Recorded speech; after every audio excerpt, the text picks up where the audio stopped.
yung waterfalls nila na pinaka-highest dito sa Cebu, Philippines. So, nandito po tayo sa Mantalupan Waterfalls.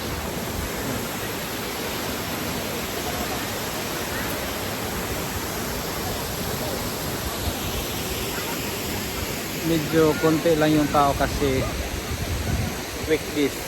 Tapos yung weather niya medyo makulimlim eh. Hindi natin alam, baka biglang umulan. So mura lang ang entrance nila. Kung maliligo ka 100, tapos pag hindi ka maliligo 50 lang.